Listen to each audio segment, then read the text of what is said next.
ये रुतबा मेरे सर को ये रुतबा मेरे सर को तेरे संविधान से मिला है। औरों को जो मिला उसे मुकद्दर से मिला होगा, मुझे तो मुकद्दर भी तेरे संविधान से मिला है।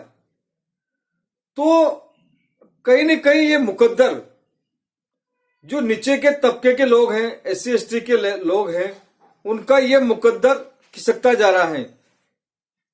आज बाबा साहब का महापरिनिर्वाण दिवस है, उनकी पुण्यतिथि है। और जो बाबा साहब ने सोचा था कि आने वाले वर्षों में मेरी जो ये पीढ़ियां हैं बहुत प्रोग्रेस करेगी, बहुत तरक्की करेगी और बहुत आगे जाएगी, अगर आज वो जिंदा होते तो खड़े खड़े ही मर जाते। क्योंकि अगर देखा जाए तो बाबा साहब ने बोला था कि मैं इस कारवां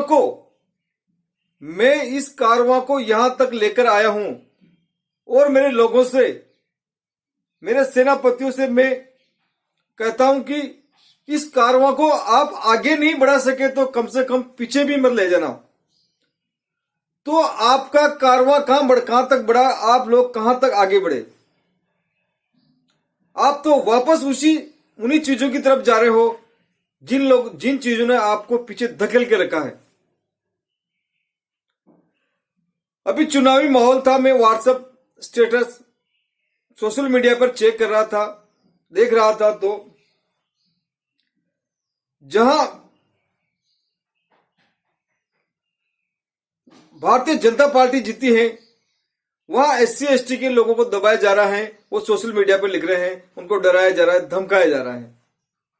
ये भारतीय जनता पार्टी नहीं, ये लोग कांग्रेस और बीजेपी दोनों को सपोर्ट करते हैं। और जहां कांग्रेस जीतती है या कांग्रेस के कार्यकर्ता जीतता है, वहां भी जो उसको सपोर्ट करता है उसको डराया धमकाया जाता है। तो ये क्या हो रहा है? आप लोगों ने इस 75-76 साल में देश की आजादी के बाद आप लोग कितना आगे बढ़े हैं, आप लोगों ने कितनी प्रोग्रेस करी है।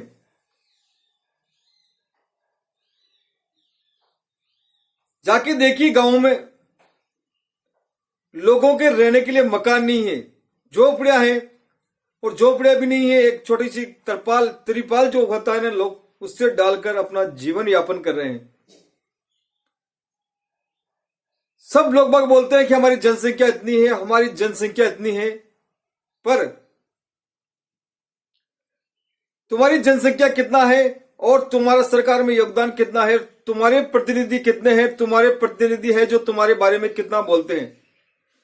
जो भी नीचे के तबके के जो सरपंच से लेकर ऊपर तक के जो MP MLA हैं, वो कभी गरीब तबके की बात नहीं करते, गरीबों के लिए काम नहीं करते हैं, वो सिर्फ पार्टी विशेष के लिए काम करते हैं। वो पार्टी के आदमी हैं। बीलो का सरपंच बन जाए, SC का सरपंच बन जाए, ST का सरपंच बन जाए, तो भी वो अपने समाज के लिए, अपने लिए, लोगों के लिए काम नहीं करता है। और वो अपने उन मालिकों के लिए ही काम करता आ रहा है, जैसे वर्षों से करता आ रहा है। आपको ऐसे कई सरपंच मिल जाएंगे जो लकड़ी काटते हुए नजर आएंगे और उनकी जगह उनके ऑफिस में कोई दूसरा बैठा होगा।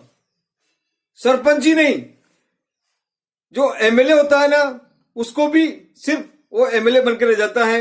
उसको कभी प्रधानमंत्री, कभी गृह मंत्री, कभी मुख्यमंत्री, उसको मेन डिपार्टमेंट नहीं दिए जाते हैं, उसको सिर्फ कचरा डिपार्टमेंट दिए जाते हैं, चाहे राज्य में हो चाहे केंद्र सरकार में हो। इस कारवां को अब आगे ले जा रहे हैं, पीछे खिसका रहे हैं।